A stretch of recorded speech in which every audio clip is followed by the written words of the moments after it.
I'm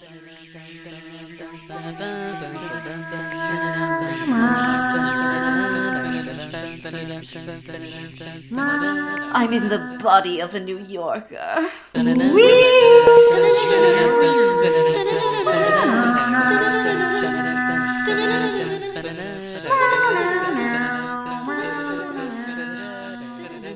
Hello, everyone, and welcome back to Dr. What? Or should I say Dr.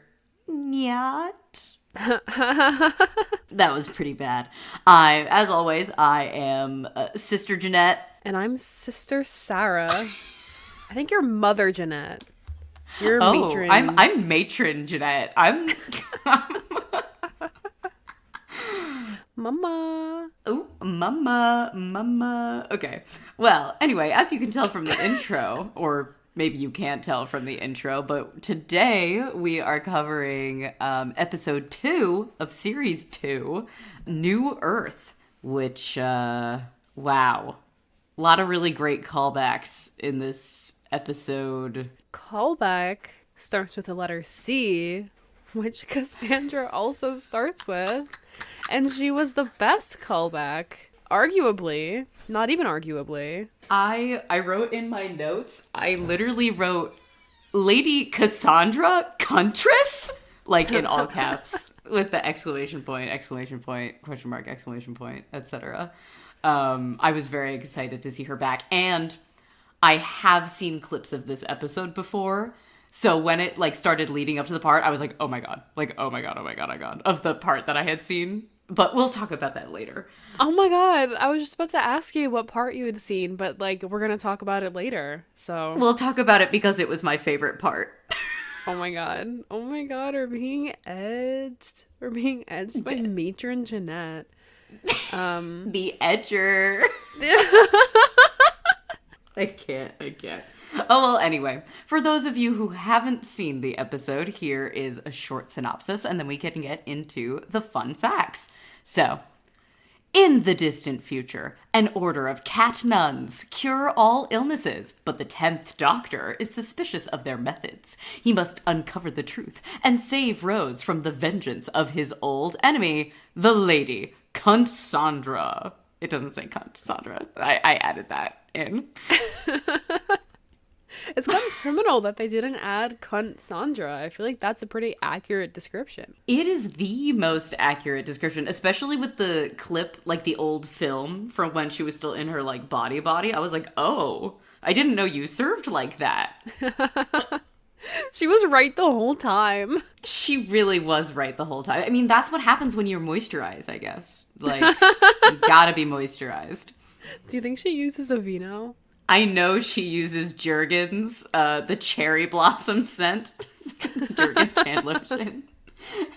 Do you want to get into the fun facts? I would love to get into the fun facts. Okay, so I have 2 fun facts, and then I also have a more analytical Tumblr post that I saved on December 6th, 2023 for when we would be able to talk about this. I was like, this is going to come in handy later, so I'm really excited to finally be able to use it because it's using up so much storage space and I have no storage space left. Oh my god. So this is a big Okay, so what is it? Well, I have to read the fun facts first. They're more brief. Okay, read the fun facts first. Okay. All right. Russell T Davies, oh my god. Russell T Davies, I don't know why I said Davis, wrote this episode because Billie Piper requested that she would be given a comic role in the new season as a counterpoint to the often very serious material she had tackled the year before. I was wondering about that. I really was. One of my notes, I was like, oh, Russell T Davies, why did you write Rose like this? I know it's Billie Piper playing Lady Cassandra in Rose's body, but I was a little turned off. Well, I was turned on, of course, by Rose, as we all are. But I was a little turned off by, a lot of the sexual innuendo because I was like, oh, I don't know, because obviously Rose, serves and slays and she's always really hot. But I was kind of like, why is Russell T Davies, the gay man, objectifying her? But now that I know that it was a Billie Piper request, I'm like, okay, I see your vision and I see your game. Yeah, no, I definitely agree with you there. It's kind of like who was it? Like, oh my god, Jane Lynch, our mother, Jane Lynch, who was like, Yes. as a feminist, I'm like, oh no, this is bad. But like, as a lesbian, and I'm not a lesbian, but But I believe in their beliefs. I like tits. I don't even know. Yeah. Anyway, I was gonna say something and I forgot. We can like get more into that, I guess, later, like Rose's characterization. Yes, for sure. So the second fun fact: in the beginning, Billie Piper didn't know that she would be squirted with water in the lift. Russell T Davies kept it in the final cut as he thought it was too funny to cut it. David Tennant also wanted to watch this happen for the first time. That is so funny. I wondered if her reaction was genuine because it was so good. Like, and I wrote in my notes, I was like, the disinfectant, like, scene as a character study of Rose and the new doctor, like, I loved that character moment. It was so good. Yeah, it was. It makes me laugh. There were a lot of moments in this episode that like made me smile. Maybe the episode wasn't as strong. Ooh, but Whoa. Bold statement. we've already like been on air saying that like The Empty Child isn't that great. So I feel like we've run out of our bold statements. That's true. If they put a hit out on us, it would have been for that and not for this. So, Yeah, we're still alive. Okay. Are you ready? I'm ready. For the Tumblr post. Dude, okay, I don't know if it has more notes now, but when I screenshotted it, it had like 12 notes. Wow. So, robotic Chibitan, if you're out there with 2 check marks on Tumblr. Friend of the podcast. Friend of the podcast, robotic Chibitan.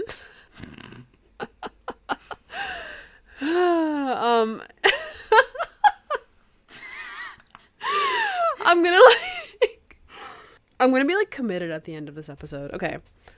All right.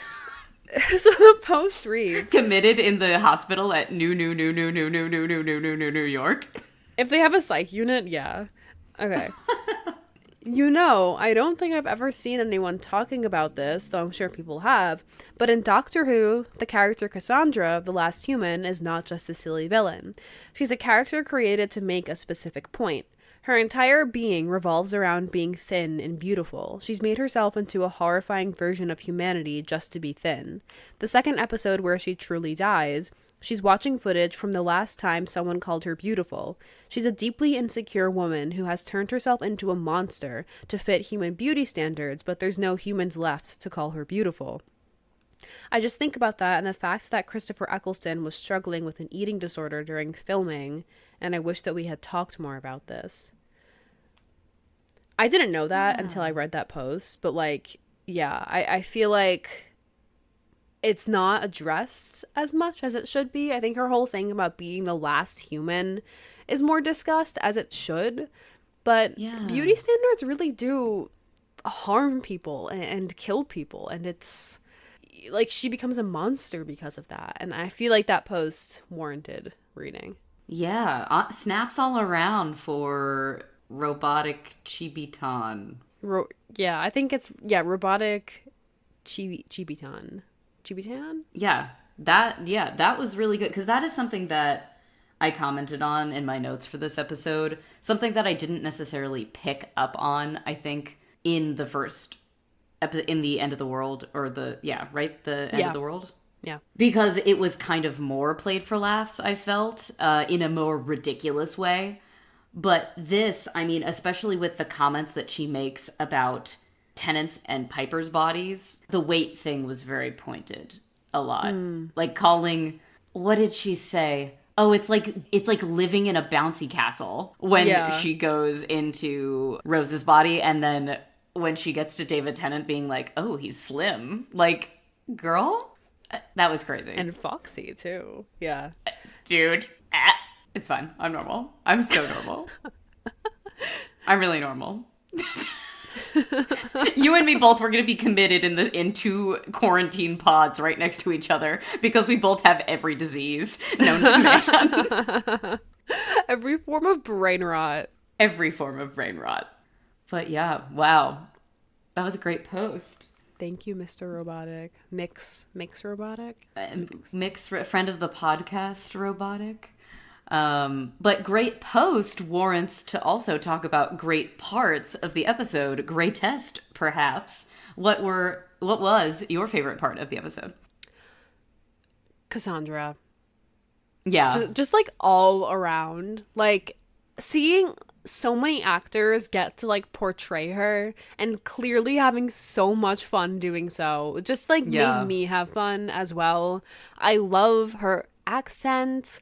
I love her one-liners. I love how she interacts with the other characters she's in a scene in, especially with, oh my god, when like Cassandra's version of Rose and the doctor, they had like a weird sort of chemistry going on. I don't know, like, what's going on here? It made me when she grabbed him and made out with him, and then he was like, yep, still got it. Crazy. That made me feel so normal. I was actually really normal about it. Everyone. But even the way that, and of course, I mean, not to jump in and spoil my favorite part, but my favorite part was when she goes into the doctor's body for the first time. Oh my god. Dude. You've been looking, haven't you? How did she know? How did she know that Rose has been looking? Well, she was in Rose's head. But that means also to me that the doctor has noticed Rose looking too. That's all. Ooh. That's how I read it. But anyway. Oh my god. Oh my god. Oh my god. I didn't think about it like that. Dude. That's plausible. That's how I took it. I won't lie. Yeah. It was great. I mean, and it really showed the acting chops of, I mean, David Tennant. I feel like we all knew David Tennant can act his ass off. It's kind of in the job description of being David Tennant.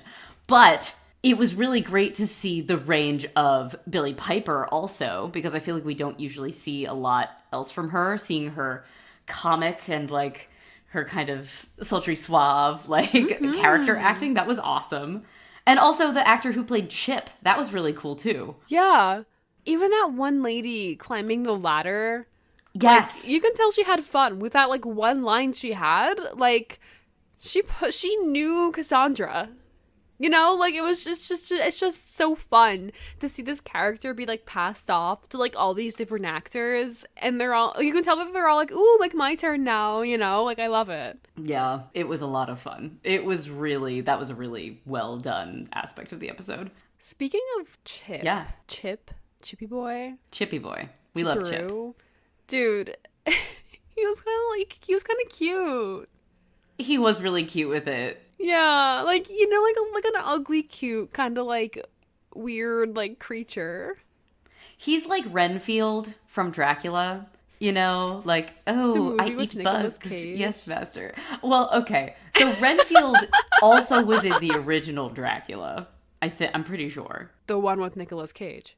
Yes, the original Dracula movie with Nicolas Cage. The original Dracula written about Nicolas Cage, who is Dracula. Bram Stoker's Nicolas Cage as Dracula. Yes.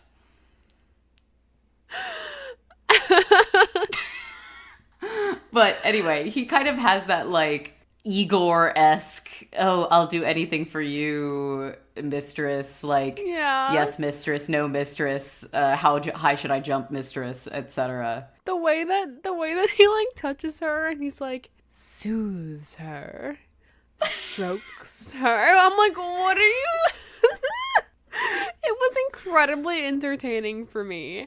And when he like turns to Rose, like when they're first interacting, like in that little like basement, he's like, I worship the mistress. Like he's trying to like prove something. It's like, why are you so like that? Like, what's wrong with you? Stop. But he was so funny. What's wrong with you? Stop. That's what Sarah's therapist says to them. What's wrong with you? Stop. You're so funny.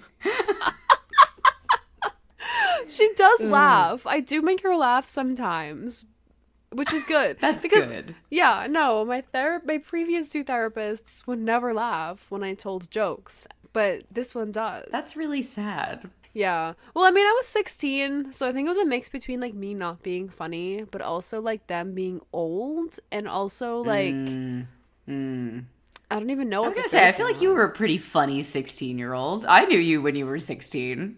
But I also probably wasn't that funny, is the thing. No, yeah, that wasn't a dig at me specifically. It was just like when you're 16, you're like not really like a developed person.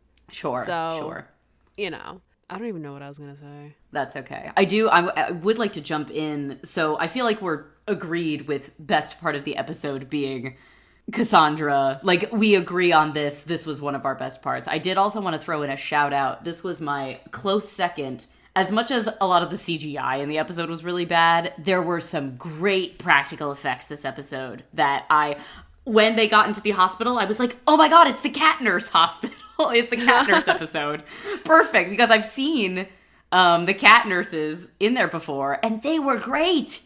They were awesome. That's the best way to do, like, a kind of bestial, like, cat alien thing. Like, they looked great. They emoted great. I thought they were awesome. The Sisters of Plenitude, you know, their cat flicks. Badumtis. Oh, Anybody? I didn't realize that. I didn't realize that. Is that on purpose? I don't know if they're I don't know if it is. It's just a bad joke, I think, that I just made.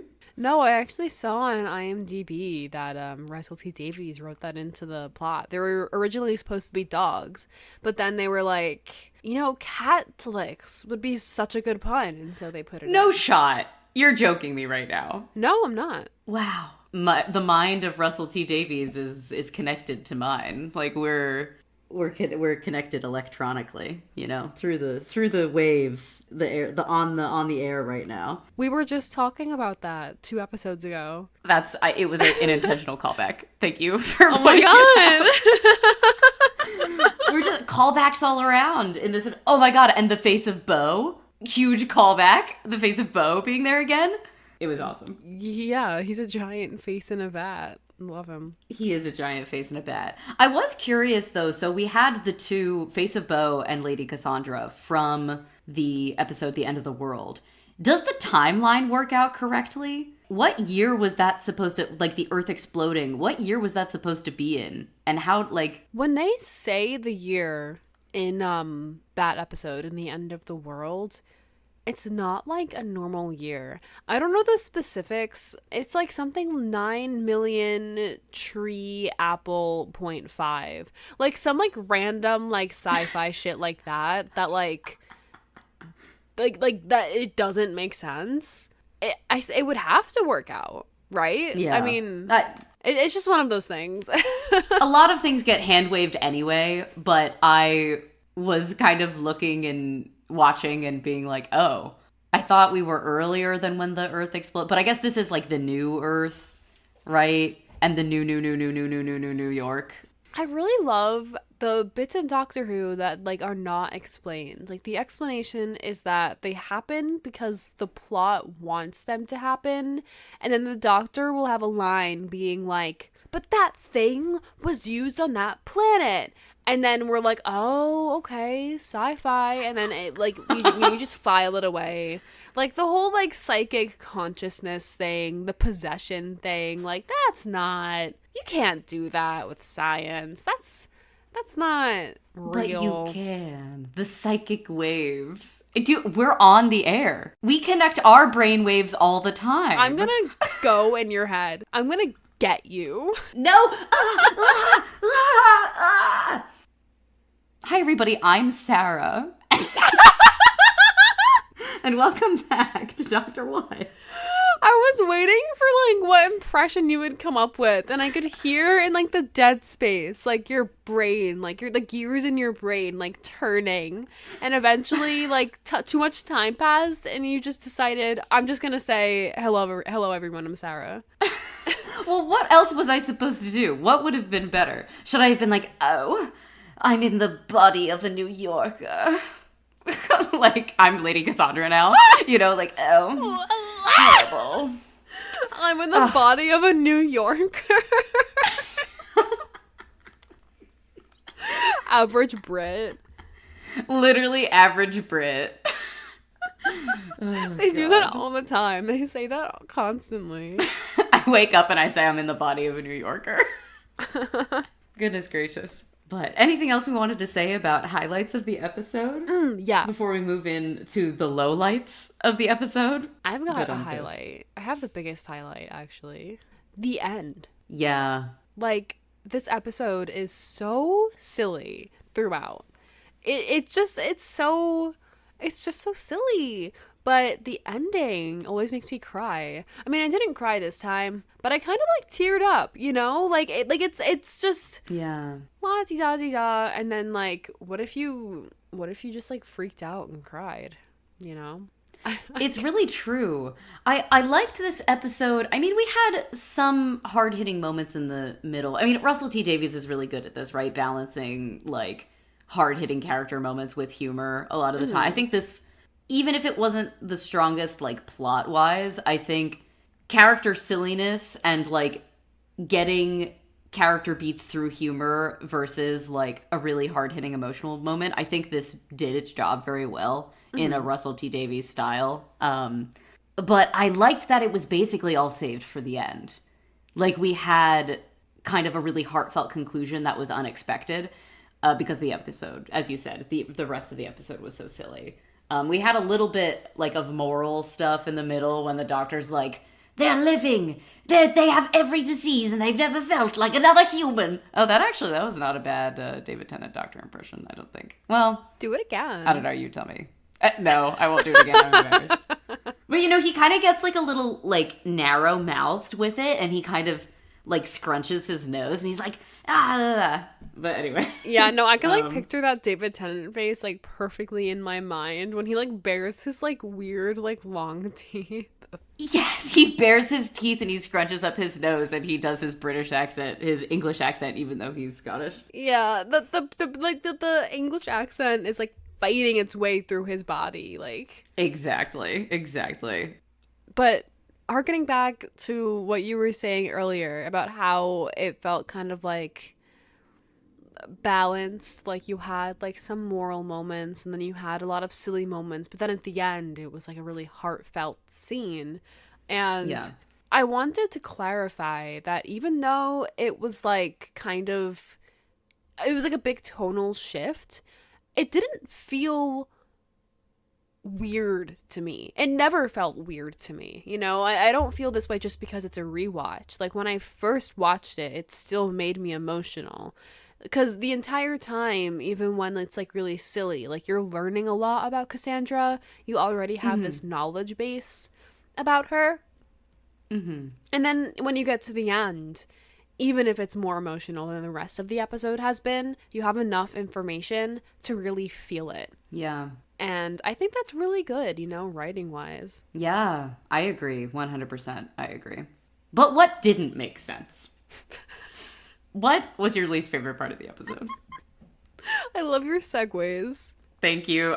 They're getting more and more forced, but I think that's going to have to be a part of our that's going to have to be a part of our podcast now. It's just me doing really forced transitions.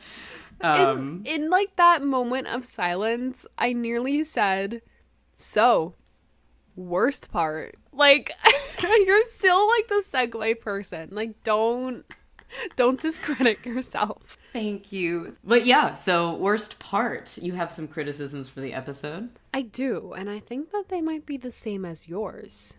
I didn't really like Rose's characterization here. Yeah. I agree with your complaints earlier. I feel like, I don't know, even in the beginning when it's just like Rose and the doctor, their dynamic feels more like explicitly romantic. Yes. You know, whereas before it was like these undertones of romance as part and parcel of a deeper relationship, and that like transcended, you know, regular labels or words.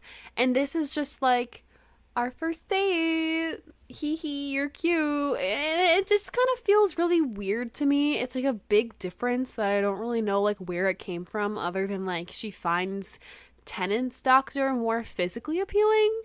And that's just like, that feels bad to me. Right? That sucks. I don't don't like that. I don't like that at all. Yeah, and I was a huge Rose shipper, like, back in the day.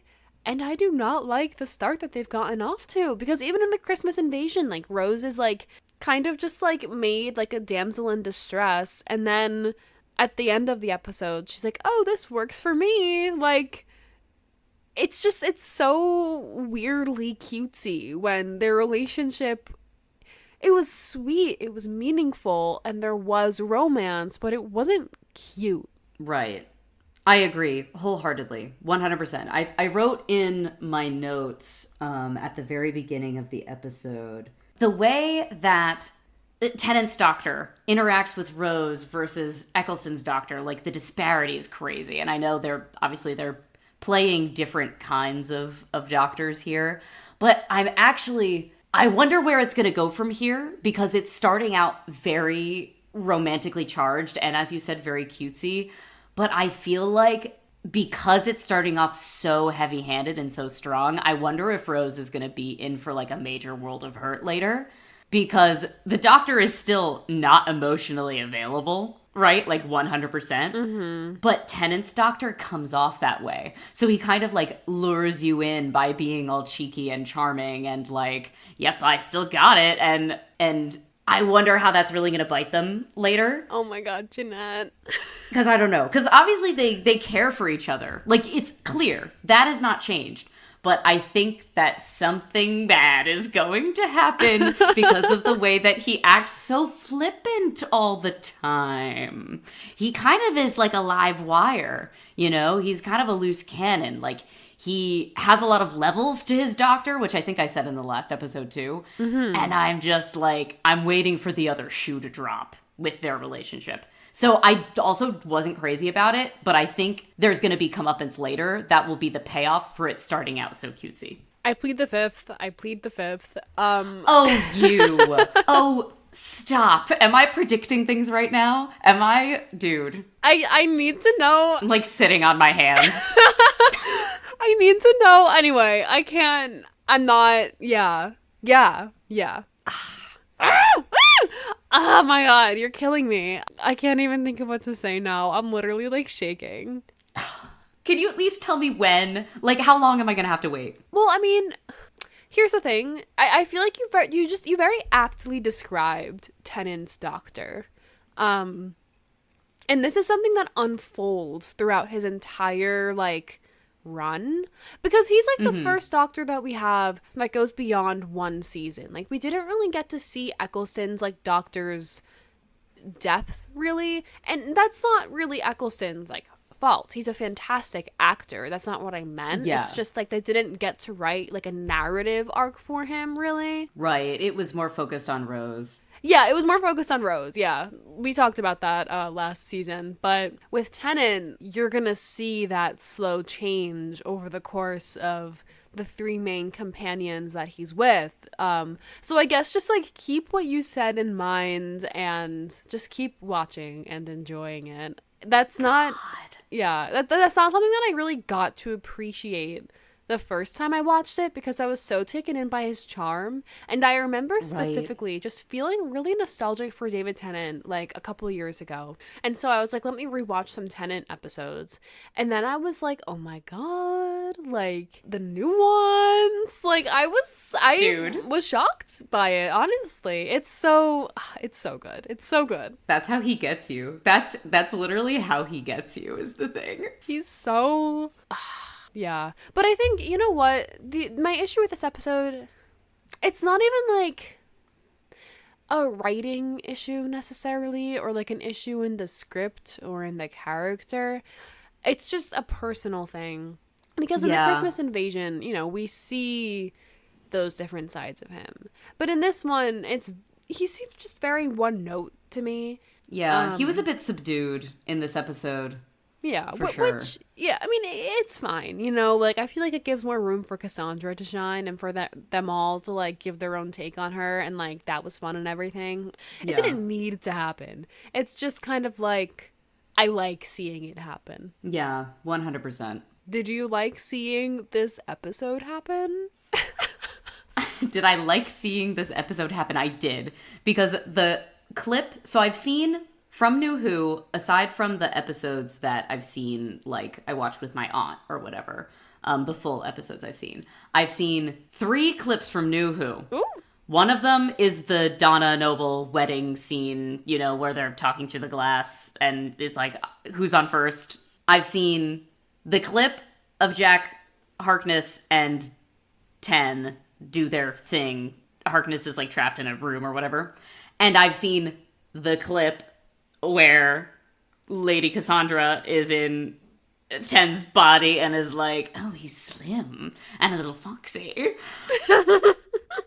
So, and I had a feeling, as soon as Lady Cassandra came back and I saw her brain in the jar, I had a feeling. I was like, and we watched the preview, right? And I think I said this to you. I was like, I think I know what episode this is going to be. So the penultimate moment was just, the payoff was so cathartic for me. I was like, wow, oh wow, this is really good. This is really, really good. But honestly, that wasn't even the best part of the episode, though. It was my favorite part, but it wasn't even the best part of the episode. I mean, you know, we already talked about this earlier, but I enjoyed it, and I'm really excited to see what else comes next. I'm excited. Yeah. But was there anything else you had any thoughts about? Any notes? You know, I always have just one more tiny little thought. Just one more thing.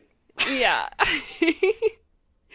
I really like in that scene, which, by the way, is, like, beloved by Whovians. Like, I watched that scene so many times, like, just, like, as a kid. And it's in so many different, like, edits, too. Really iconic. As it should be, because he's so cunty. Yeah. Really iconic for Doctor Who AMVs. Sorry, it's PMVs because it's AMV is an animated music video. No fucking way. Is that what it stands for? Yes, actually. A PMV is a picture music video and an AMV is an animated music video. Or anime music video. I totally thought that AMV was just like a random like acronym assigned to like those kinds of videos, and I never thought about it. No, yeah, there are different kinds that have like it's something MV, something MV. I don't know. So right now, the ones that are with like real people, oftentimes with just one character, and it's like a thirst trap thing. Those are fan cams, right?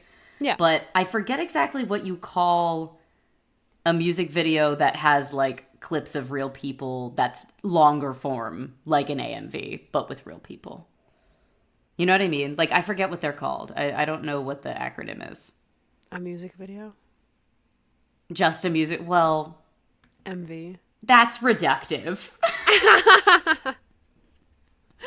But anyway, as you were saying... Yeah, I actually have 2 more things. The first thing is Yes. that I really like how in that scene, Billie Piper is like clearly trying really hard not to laugh. Yes. It's really cute. And then the second thing was that I lied earlier about the Catholic thing. Yeah, I lied. Why would you lie to me? Why? I don't know. I originally was gonna be like a little bit, and then immediately I would tell you that I lied, and then I just like didn't. I don't know why, but I feel like I should tell you the truth. Are you being a catological liar? Oh my god! That was not good.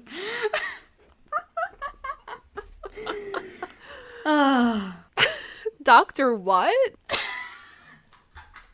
Be sure to follow all of our social media. Sarah, rattle it off. At Dr. What Podcast on Tumblr and at dr.what.podcast on Instagram. Moisturize me.